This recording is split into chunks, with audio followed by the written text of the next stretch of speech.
I just tell the truth, and telling the truth is crazy in a world full of lies.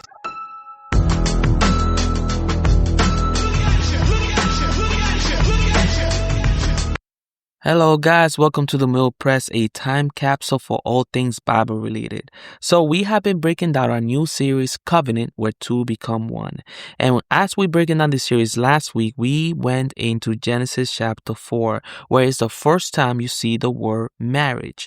Now the word marriage in Hebrew is the word wayika, which is first seen in Genesis chapter 4 with Cain's great-great-great-great-grandson Lamech, who takes on Wayika on two wives. This is the first time you see polygamy in the Bible. I explained how chapter 4 gives us a legal picture of what marriage looked like after the fall, after sin and death entered the world. This is the first time you see marriage outside the Garden of Eden, and you see it directly through the bloodline of Cain, who killed his younger brother. Now, the emphasis of that podcast was character. How we approach marriage is determined by our character, and that will determine the type of marriages that we have. We discussed how it's not about what you bring to the table, but what about the character that resides next to you, your spouse. What is the character of the people that sit at the table? We discussed how wealth does not equal provision, and just because someone has money doesn't mean that they are a provider. Now, chapter 4 did show us marriage after the fall, after sin and death entered the world. But what you see is sin crouching at the door of Cain's heart. And he entertains it and ends up killing his own brother. Then we discuss how now that sin having taken over him, right? That sin now being prevalent in his heart. The same way that the sin took over him, he goes on to take. And what does he do? He takes a wife. We discuss how the sin he had entertained when killing his brother defined the type of marriage that he was going to have. And that is chapter 4 of Genesis. It's giving you a picture of marriage is made from what you as a person bring into it. The sin he had entertained had become the very definition of his marriage. So again, it's not about what you do, it's about character. Let me tell you, ladies, if you're waiting for the right man, a piece of paper or marriage certificate to tell you that you are a wife so you can become submissive, you're lying to yourself. A marriage certificate will not magically change your character. You either are this or you're not. Right? Same way that men, you should be able to exhibit provision even before you become a provider. It's about character. This is why, ladies, until you are married, your body is not yours to give away. It is yours to protect. And likewise, men, her body is not for you to take. It's for you to honor. This is what marriage is and was supposed to be from the beginning. We saw the wrong way of having marriage. So then why and what does it look like to have a good marriage? And that is why we're going to break down now chapter 5, and it's going to be the wisdom of marriage. So, because you know how I like to do things, let's break down some numbers so you know why should you get married. Did you know that the Farmington Study Group, who researches the correlation between cardiovascular disease such as heart attacks, strokes, and high blood pressure, found that married men have a 46% lower rate of dying due to a heart condition, which means marriage can make you healthy, man. Harvard Health Publishing released the data of multiple studies showing that married men are less likely to become depressed, have a faster recovery rate when dealing with a life-threatening disease, live longer and find life more fulfilling than their unmarried counterpart, right? Women live healthier lifestyles. They have an increased life expectancy. They have improved quality of life, better social integration, better healthcare. It makes you a better part of the community. It's better for the social environment. The 2022 corporate election study sampled 60,000 Americans and asked them, how is your mental health? How do you feel? 58% of married men said, we feel great, very good. Whereas only 38% of the unmarried people said, no, yeah, we feel great, we feel very good. So it makes you have better mental health, right? According to the Early Childhood Longitude Study, children who are born to married parents are 13% more likely to excel academically than those born of single parent households. The American College of Pediatricians published in May of 2025 that the risk for child abuse is 8 times higher when under the care of the non-biological adult. According to the data, 500,000 children that were researched from 1991 to 2019, they concluded that children who with unmarried parents are 38% more likely to fall below the poverty lane. So what does that mean? It means that when you are unmarried, you have a 38% more chance of living under the poverty line, which means making less than $31,000 a year. It means that marriage can make your kids wealthier. It's like, look at this amazing thing. Marriage makes you live longer, makes you live happier, makes you more financially and emotionally stable. Your kids are 13% more likely to excel in school and even 38% more likely to be successful, making over $31,000 or over a year, right? Marriage is good for you. And this is why we're going to call this episode The Wisdom of Marriage. Why? Because Jesus says that wisdom is proved right by her children. Luke 7:35. Jesus' disciple Matthew quotes Jesus saying this. He says, wisdom is proved right by her deeds, by her actions. In other words, when you lead with wisdom and you do what is right, your life should have proof that what you did was the right choice. Marriage. A good tree cannot bear bad fruit, nor can a bad tree bear good fruit.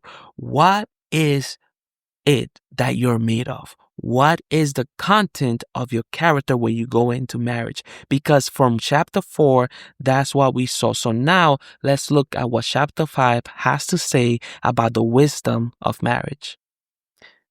You guys remember the curse of Cain? That he was a restless wanderer, that he left his father's house, that he left the land and even left God's presence? That was chapter 4. But when Cain leaves his father's house, he now goes independent, because to leave his house, to leave the land is saying, I have nothing to do with you anymore.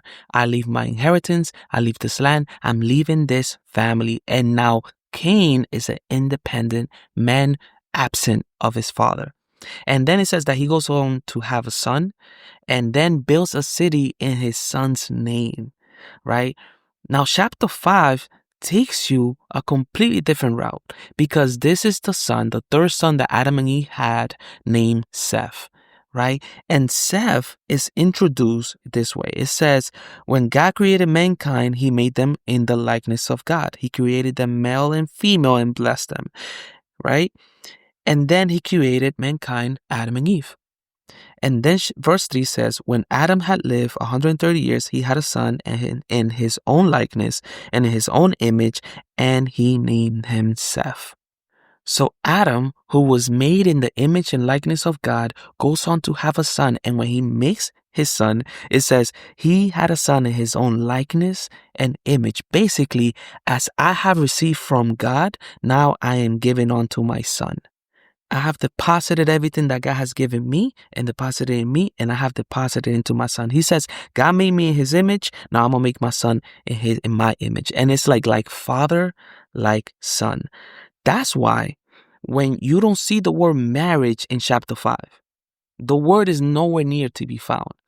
Because when you look through chapter 5, the one word that you see 14 times is the word fathered. Right? 14 times you see that the descendants of Seth, of Adam, father the next generation, father the ones after that, continue to father and father and father, because marriage before in chapter 4 was all about taking. Hey, I took a wife and I had a son. But remember, this is Cain. What did Cain do? He rejected his own father and the values of his father, left the land. So even though he had a son, it doesn't say that he fathered his son. He has a son, but he doesn't know how to father his son. Meanwhile, you see again the same concept. Like the same way that he rejected his father in heaven, right? The same way that he rejected Adam and everything that Adam received from God. The same way that he rejected him, now he goes on in that sin. He goes to have a family and now even rejects his own son. He doesn't know how to be a father because he walked away from the values of his own father. The sin that had defined his marriage before when he took a wife, as sin took him, now is also defining the relationship he has with his son. That the same way that he rejected his father, he now rejects his son. Because again, it's about the character. Let me tell you, it's so crazy because the America First Policy Institute published an article. It was titled Fatherhood and Crime in June of 2024, and it details how 70% of long-term inmates come from a fatherless home. They even study 56 school shootings, and they found that 82% of those shooters grew up in an unstable or fatherless home. Who does that remind you of? When you don't have a father who can show you the ropes and give you what he has received from God, you will go ahead and manifest the same likeness that Cain manifested. Right? That sin overtook me and I left my father's house and I left the values of God, and now I'm building up my life independently, and this is what ends up happening. That 70% of long-term inmates right now in prison come from fatherless homes. That most of these school shootings, 82%, come from people that do not have a father to show them the values that as a father you receive from God. Meanwhile, for those kids that grew up in a married household, it says that kids who grow up in marital households and have a closer relationship with their father, it says they are 80% less likely to end up in jail. What am I trying to tell you? You want to protect your kids? You want to build something great? Marriage. Marriage will tell you there has nothing. All the numbers point to saying, hey, marriage is the way to move forward. And now you can have marriage like Cain, and you can go ahead and take for yourself a husband, take for yourself a wife who doesn't know how to nurture each other because they have left the presence of God and have exactly what Cain has. Just because you get married doesn't mean you have something good, because marriage does not equal covenant, because it's about the character of two people coming together. Who are you? What is it that you're bringing into this relationship as a person? Because this person and this other person, their souls are going to become one, and whatever you have within you is going to manifest later on. This is why you know what's good advice. And I remember I was mentoring a couple, and I'm telling them about some of the things I had discovered throughout the Bible. And I tell them, you know what's great marriage advice? Do you know what's great dating advice? It's to date from your own tribe. When you look into the Bible, the Jews were not supposed to intermarry with other religions and other cultures and such, right? Because their values were supposed the Jewish values were supposed to be the values shaped by the morals and the values of God, coming all the way down from Adam, whereas everybody else was doing their own independent thing, just like Cain. And God tells them, listen, I don't want you to go ahead and marry these foreign nations and these foreign people with these foreign values that make no sense according to my law, to the things that I taught you in my home and in my presence. You need to date within your own tribe. Listen, what good And what likeness does light have to do with darkness? Right? You have to, like, that lie, like opposites attract, and it's a lie. Because at the end of the day, marriage is for unity. It is not for friction. Okay? There has to be a likeness. Date from your own tribe.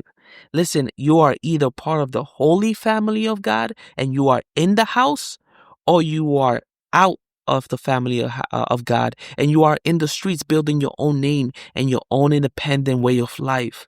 You get to choose where do you fall in that territory.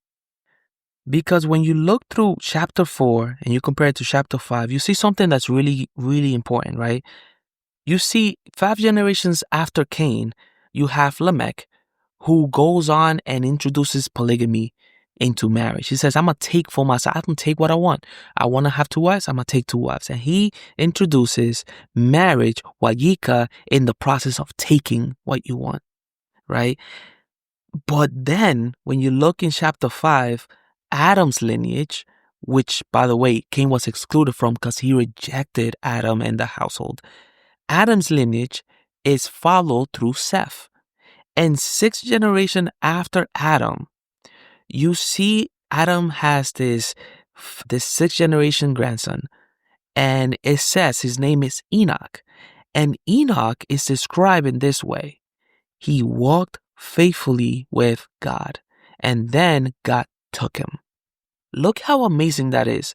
Cain's lineage, Cain's name became Lamech, who went ahead and introduced polygamy, a complete corruption of the marriage God intended. Whereas the one that came from the house, the one that came from my father's teaching, from the teaching my father had received from God himself, it says he walked faithfully with God. He's saying, I kept his commands close to me. I kept the values of God so close that God took it for himself. And now let me tell you something. I mean, I don't know how much of a Bible nerd you might be, but a lot of people hint to the fact that Enoch is one of the 2 witnesses that you're going to see in the book of Revelations at the end times. That we're going to see this character again coming and prophesying to the nations about the coming Messiah when Jesus comes to the earth a second time. That God saw how faithful he was and that he has given him a special purpose, that even throughout millennia, he's going to come back and he's going to be like, listen, I walk faithfully with God and I'm here to tell the world about the Messiah, Jesus Christ. It's an amazing picture. This is the blessing you have in your family when you are faithful to God and his values. Now, I'll be honest, when you read throughout this whole chapter, there's something that should really, really just scream out at you. And it's just how long some of these people lived. And it's crazy because when you look through the story, you find the following. You have Adam that lived 930 years.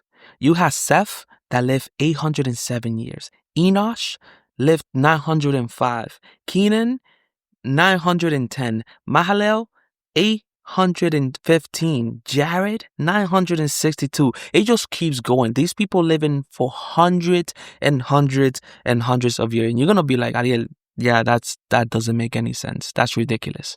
That's extra. That's a typo. That doesn't make any sense. That's what we will say. But then understand this. This is the book of Kings. 1 Kings chapter 3 verse 14 says this. And if you walk in obedience to me and keep my decrees and my commands as David your father did, I will give you a long life. What am I saying? You see, these people lived a long life because they were obedient. They walked faithfully with God, so faithfully that God extended the years hundreds of years after the fact. And that may be an overstatement to you. That may be so. But can you, if God is true to his word, right, you see a prolonging and extending of your livelihood when you obey what God tells you to do. And why do I bring that up if we're talking about marriage? Because the very first commandment is what? Right? And I promise you, you will get this wrong, because when you think of the first commandment, you will say, yeah, you should not have no other God but God, right? There should only be one God. You should not bow down to any other idols. There's only one God. That is the first commandment that we see in Moses. But that's not the first commandment that we have in the Bible. And that might surprise you a bit. But you know what is the very first commandment that you see throughout the Bible? It is, be fruitful and multiply. To Adam and Eve, he's saying from the beginning, God says, I have made male and female so that they can join together as one and be fruitful and multiply. What am I saying? Marriage itself is you obeying the word of God. And what does he say when you obey his command, be fruitful and multiply? It says he will prolong your life. Man, when I tell you, and you think, okay, Ariel, maybe. Listen, let's put it in simple context. God is telling you, get married, have a lot of kids. that's what God is saying. Now, I'll be honest, right? Multiply refers to the kids. It refers to the reproduction of kids, right?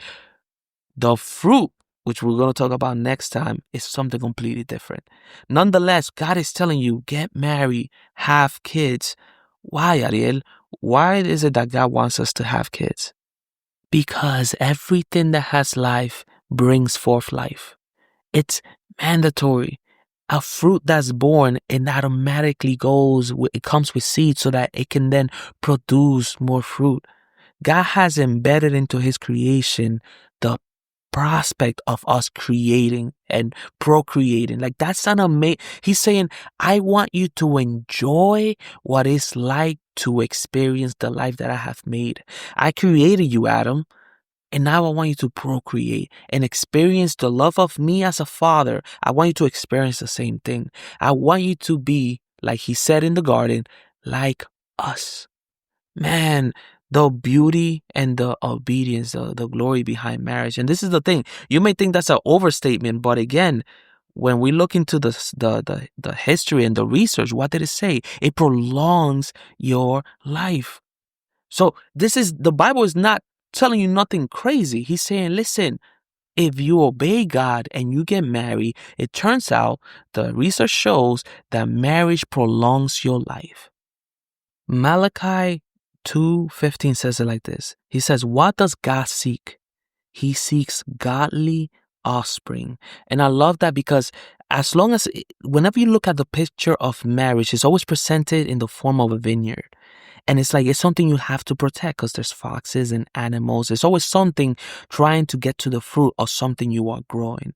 So Malachi 2:15 says he wants godly offspring. And then it says, be on your guard and do not be unfaithful to the wife of your youth.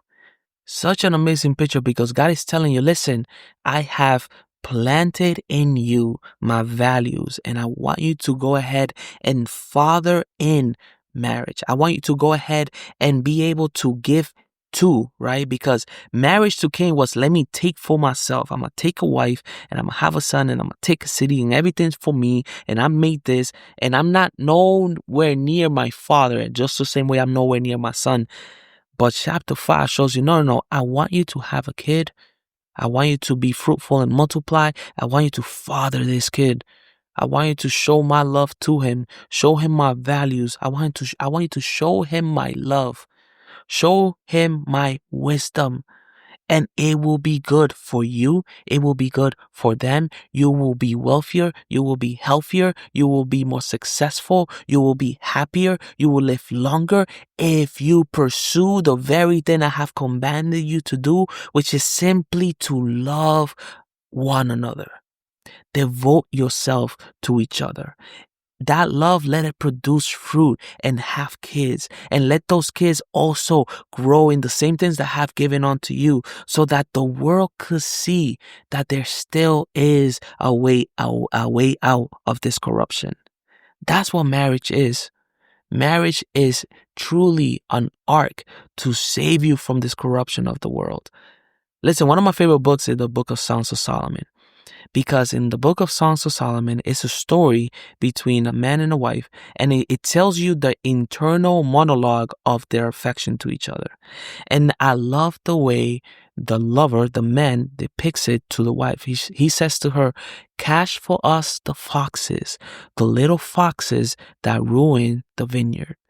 And he's saying, listen, I have provided this vineyard, this marriage. We have become one. And now, helper, now you who share this vineyard with me, help me protect it.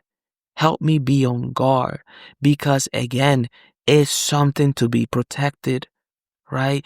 This is what you see why maintaining purity is so important. That the same way that, ladies, your body is not yours to give, but to protect, you learn protecting your body, and that trains you to protect your marriage. Same way that men, you don't take like Cain did a woman's body. No, you honor her, you marry her, you cover her, you protect her, because you're gonna go to a space in marriage where now you're gonna be able to protect the vineyard that God has put. It becomes his own Garden of Eden. That's amazing. That is like, yeah, we were kicked out the garden, but even at the garden, you can still have a garden if you follow and obey the command of God. Or you can be like Cain, that he's independent and nothing that he plants is fruitful. Remember, yields no fruit, his curse. But you see chapter 5, Seth's descendants, and it's like, no. This is like a vineyard. This is something that has produced life, because love itself is life. Marriage itself is life producing. And in that life production, we have to protect it, right? Because Cain allowed sin to crouch at the door of his heart and corrupt them. And now God is saying, no, listen, you guys. Yes, you guys have love, but now take that love and protect it, because sin is still prowling, crouching at the door, trying to destroy your marriage, trying to indoctrinate thoughts and ideas of a better tomorrow away from your father's house, from your father's values, from God's presence. That's not what God wants. You have to be on your guard. But marriage is the ark through which we can avoid this corrupted world.